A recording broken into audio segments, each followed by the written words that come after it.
ठीक है 25 फॉर्मूले। तो एक एक करके देखेंगे हम यहाँ पर कि भैया जो सबसे पहले हमें नाम दिया है सम का फॉर्मूला, कौन सा, जो सबसे पहले हमें नाम दिया सम का फॉर्मूला, ये हमें टोटल करने के लिए होता है। क्या, ये जोड़ने के लिए होता है सम का फॉर्मूला। क्लियर है, कोई दिक्कत नहीं है। चलो आगे बढ़ते हैं मेरे भाई कि मिन और मैक्स का क्या है। तो मिन का फॉर्मूला मिनिमम वैल्यू निकालने के लिए और मैक्स का फॉर्मूला मैक्सिमम वैल्यू निकालने के लिए होता है ना। दी गई सेल रेंज में सबसे छोटी वैल्यू निकालने के लिए मिन का फॉर्मूला और सबसे बड़ी वैल्यू निकालने के लिए मैक्सिमम का, मैक्स का फॉर्मूला मैक्सिमम।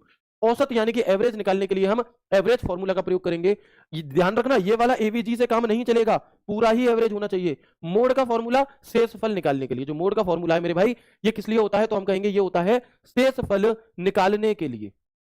ठीक है, एसक्यूआरटी क्या है जी, एसक्यूआरटी का मतलब होता है स्क्वायर रूट, कि किसी शब्द का स्क्वायर रूट निकालने के लिए, हम किसी नंबर्स का स्क्वायर रूट निकालने के लिए। ट्रिम का फॉर्मूला, जो भी टेक्स्ट आपको दिया है उसके बीच में जितने भी एक्स्ट्रा स्पेसेस हैं उन सभी के सभी एक्स्ट्रा स्पेसेस को हटाने के लिए हम इसका प्रयोग करते हैं। अपर का फॉर्मूला, जो भी शब्द आपने सिलेक्ट करा है उसके सारे के सारे अक्षरों को कैपिटल कर देने के लिए, है ना। इसके अलावा लोअर का फॉर्मूला, तो सारे के सारे लेटर को स्मॉल कर देने के लिए। प्रॉपर का फॉर्मूला, सारे के प्रत्येक शब्द का पहला अक्षर बड़ा करने के लिए, क्या, प्रत्येक शब्द का पहला अक्षर बड़ा करने के लिए। लेफ्ट का फॉर्मूला, जो शब्द आपको दिया है उस शब्द में बाईं ओर से अर्थात लेफ्ट साइड से कुछ अक्षरों को निकालने के लिए।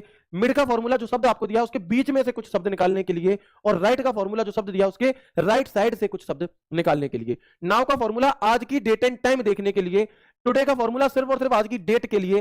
प्रॉपर का फॉर्मूला बता चुका हूं। सीलिंग का फॉर्मूला, जो शब्द आपको दिया गया है, जो शब्द आपको दिया है उस जो नंबरिंग आपको दी गई है तो बाद वाला जो नंबर है वो पहले वाले नंबर से जहां पर भाग हो रहा है उससे जस्ट ऊपर वाला नंबर हमारा होगा। ठीक है, फ्लोर का फॉर्मूला क्या काम करता है, मैं सीलिंग फ्लोर आपको दिखाई देता हूं करके, equal to ceiling,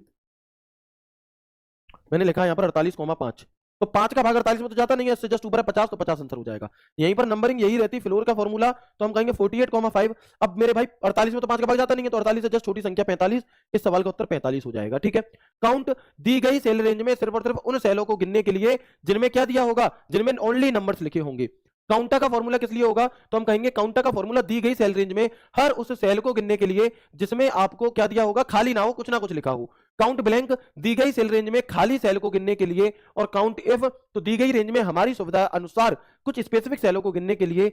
some if, आपकी दी गई रेंज में कुछ स्पेसिफिक नंबर का टोटल करने के लिए। लेन, दिए गए शब्द के अक्षरों की गिनती करने के लिए, लेंथ के लिए। और काउंट, कॉन्कोर्डिनेट, दो या दो से अधिक शब्दों को जोड़कर एक ही सेल में लिखने के लिए ये होता है। ठीक है मेरे भाई, बताएंगे दोस्त, क्या यहां तक की सब कुछ बातचीत क्लियर है आप सभी को। क्वेश्चन नंबर 5 ये आपको अच्छे से रिवाइज हो गया। हालांकि इनका वर्बली यूज मैंने बताया है, कैसे सवाल आता है कैसे सॉल्व वो हम आगे बताएंगे, लेकिन एक अच्छा रिवीजन 25 फॉर्मूला का आपको यहां पर हुआ होगा। हुआ कि नहीं हुआ, एक बार यस करके मुझे बताइएगा प्लीज। ठीक है ना मेरे भाई,